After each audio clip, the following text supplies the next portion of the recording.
Bismillahirrahmanirrahim. Assalamualaikum warahmatullahi wabarakatuh. Oke kawan-kawan, ini video yang kemarin ya. Jadi burung di depan saya ini yang notabene bisu ya, artinya dia dijangkrik pun tambah giras, terus terjun ke lantai, terus dia tambah nggak bunyi.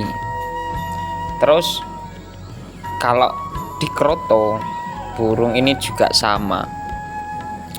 Artinya pada video kali ini ya kawan-kawan, pada video kali ini memang channel di sini itu membahas burung-burung yang dimana kenapa burung rumahan itu kok faktornya dia nggak tarung, dia nggak vector, bahkan hanya sejenis burung kacer yang notabene burung vector, ternyata setelah kita rawat yang notabene kita nggak tahu ya, itu burung malah cenderung hanya ya seperti di depan ini ya, iblek.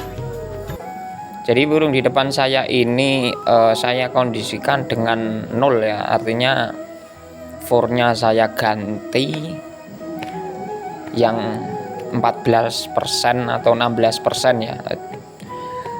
Terus kalau ada panas, burung ini saya mandikan, saya jemur, itu pun hanya kering bulu, nggak ada perawatan yang lain. Jadi tadi siang sempat saya coba apakah burung ini memang notabene rawatannya bisa dijemur atau enggak. Ternyata burung ini itu dia suka dijemur kawan-kawan, karena saya geletakin di rumah, saya 0 fooding, dan burung ini enggak saya kerodong ya, artinya di tempat yang agak gelap dia malah cenderung itu kotorannya itu besar-besar, dan di situ itu burung menunjukkan malah kayak seperti tambah lemah seperti itu ya, kayak di depan saya ini ya, nyiblek. Terus kalau teman-teman mau memperhatikan ya burung kita ini positif atau enggak, itu dari secara gelagat itu sebenarnya walaupun sekecil mungkin itu burung itu sudah nampak kawan-kawan. Semisal bulu yang di punggung itu kadang jegrik, itu menunjukkan bahwasannya dia itu nggak cocok ya, artinya extra fooding yang dimasukkan, entah itu jenisnya, entah itu takarannya, itu di situ itu belum menemukan, artinya nggak cocok untuk burung yang notabene karakter yang seperti ini. Terus itu rawatannya gimana? Jadi selama 1 minggu ini sambil saya perhatikan ya, jadi burung ini saya 0 fooding, dan setiap ada jemur ya saya jemur, itu pun sebentar. Saya belum berani mengasih di situ itu. Kemarin itu yang saat ini saya tes ya, itu jangkrik, kroto ataupun ulat hongkong, dia itu dominannya itu agak lumayan yang membaik itu di ulat hongkong. Artinya setiap jenis extra fooding itu kita mencarinya jenisnya itu cocoknya apa, karena untuk notabene burung yang seperti ini kita harus paham ya kawan-kawan, paham kondisi setar burung kita, dia tuh sebelumnya dirawat apa, terus dia itu bagaimana kondisi sekarang, itu kita juga perlu tahu. Karena rata-rata kita merawat burung itu ya rawatan normal Mbah Google, bahwasanya burung itu ya harus di EF, harus dijemur, harus dijangkrik. Oh ini bulu baru belum kena jemur, apakah kalau kena jemur itu pasti dia positif? Kan kita juga nggak tahu. Makanya kalau saya pribadi untuk merawat burung-burung yang notabene ya garangan anyang-anyangan ini, yang plonga-plongo seperti ini ya, kita itu rileks, artinya sambil memperhatikan yang membuatnya dia negatif itu sebenarnya apa. Bahwasanya kalau kita perhatikan burung ini itu ada kanibalnya kawan-kawan. Ternyata saya perhatikan tuh di selakangan kakinya itu dia kanibal sedikit, karena memang di situ itu ya yang notabene burung dangkal itu rata-rata ya kalau dia secara gelagat nggak kanibal, kalau enggak ya dia malah tambah nggak bunyi, tambah kiras. Makanya pada video kali ini tetap ya kawan-kawan, kita berproses. Yang namanya belajar itu nggak bisa mencari karakter burung itu langsung, itu nggak bisa. Kita harus paham yang kita rawat ini siapa, karena semakin kita menemukan kesalahan-kesalahan yang kita rawat, EF yang kita masukkan itu salah, itu semakin kita itu mendapat daripada sifat burung ini. Yang namanya karakter kan seperti itu, bahwasanya burung ini itu kalau kena jangkrik dia seperti ini, kalau kena kroto dia seperti ini, kalau kena ulat hongkong dia cenderung membaik. Terus kalau burung ini dikerodong itu kotorannya seperti ini, terus gelagatnya dia malah tambah blungker atau tambah ngebal ya bahasanya, nggak kenceng di sawang itu kayak seperti nggak bergairah ya. Itu kan menunjukkan bahwasanya burung-burung seperti itu nggak bisa dikerodong, yang pertama. Terus yang kedua itu biasanya burung yang notabene seperti itu dia lebih cenderung sukanya itu di tempat yang terang, artinya di ruang tamu yang mungkin secara cahayanya itu terang. Karena yang namanya mensifati seekor burung itu yang namanya karakter seperti itu kawan-kawan.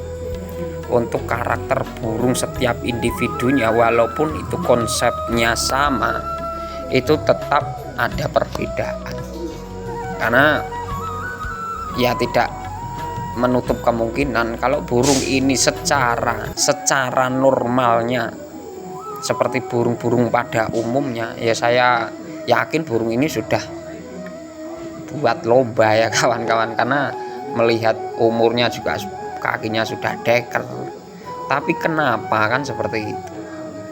Karena setiap kita merawat burung, semakin kita mengejar pertanyaan burung-burung ini kok kenapa ya, ini kok kenapa ya, faktornya apa ya, ya semakin kita akan mencari tahu. Kita akan tahu bahwasanya yang kita rawat ini si A semisal, terus ini si B, kan seperti itu.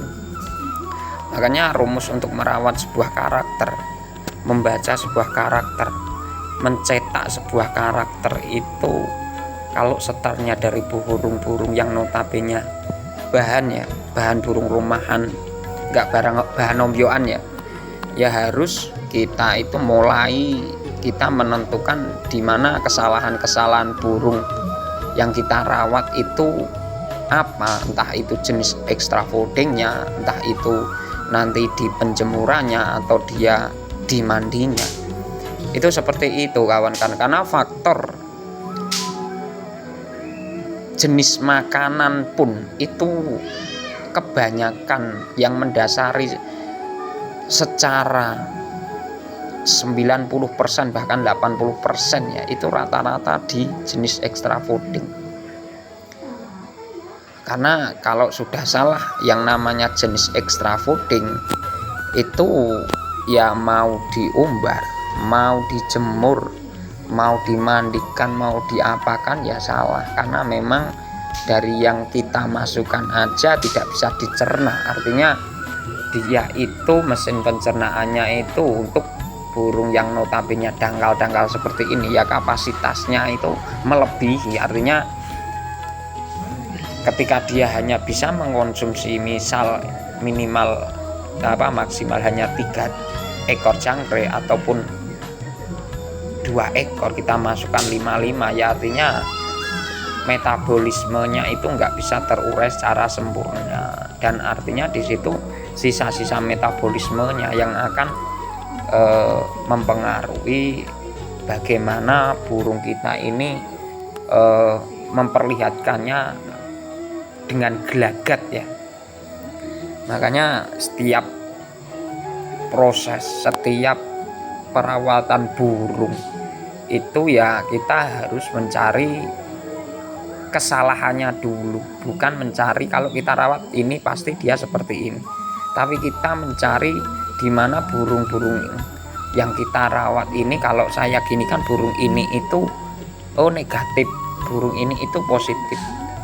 Karena semakin kita mengetahui burung ini gelagatnya negatif, misal burung diangkat kaki satu ketika tidur, terus burung bulu kapas keluar, bahkan sampai nerjun-nerjun ke lantai, bahkan burung terus di situ gibrik, mandi angin, terus bulu yang di punuknya itu jegrak, itu kan sudah menunjukkan di situ itu bahwasannya yang kita rawat itu nggak pas.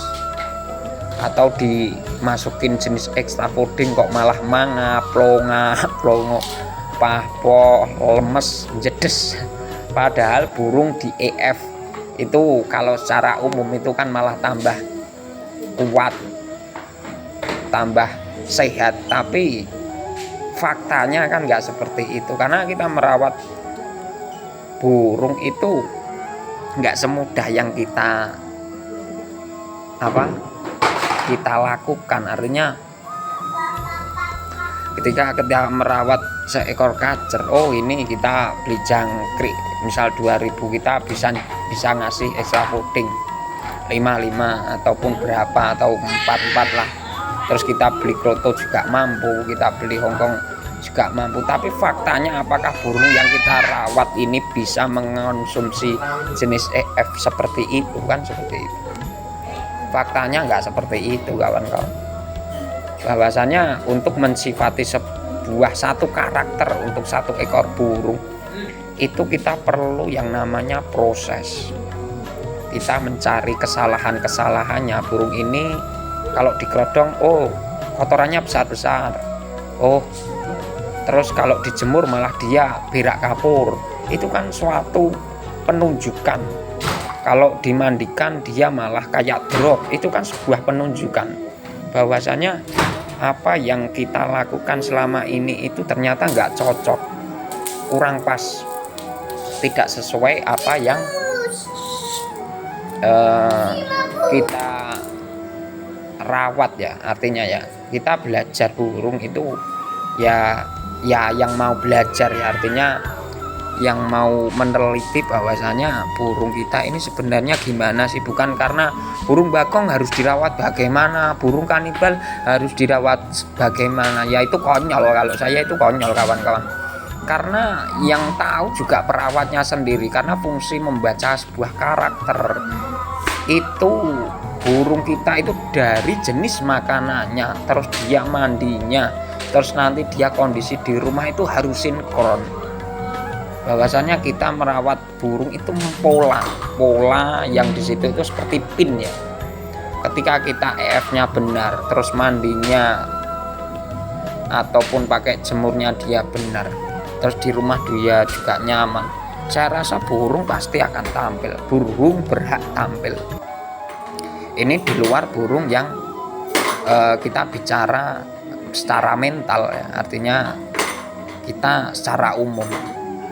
Tapi faktanya ketika kita merawat burung yang notabene kita mungkin ikut-ikutan teman-teman ya, burung teman kita si A itu dirawat jangkrik 55 dan dikasih ulat hongkong, dia tampil, dia perform, gak ada bagongnya. Belum tentu burung yang kita rawat kita samakan sama itu bisa, itu belum tentu. Karena yang namanya sebuah karakter, cari karakternya. Yang dimaksud karakter itu seperti ini kawan-kawan. Burung kita ini masuknya yang di mana? Karena yang namanya karakter itu pun setiap masing-masing burung, individu burung itu memiliki di situ itu perbedaan yang signifikan. Artinya ketika kita mendapatkan 10 ekor jenis burung, itu kemungkinan itu yang sama itu berapa, kan seperti itu. Enggak semua 100% itu sama, enggak akan. Bahkan rata-rata burung yang notabene enggak dirawat secara umum kok dia malah negatif, enggak tampil. Lah, itu kemungkinan itu bisa dikatakan burung itu malah terkadang nggak bisa mengkonsumsi ekstra puding setiap hari. Makanya yang namanya membaca sebuah karakter itu seperti itu kawan-kawan. Oke, pada video kali ini ya cukup sekian ya kawan-kawan. Terima kasih, semoga bermanfaat. Salam burung rumahan ya. Assalamualaikum warahmatullahi wabarakatuh.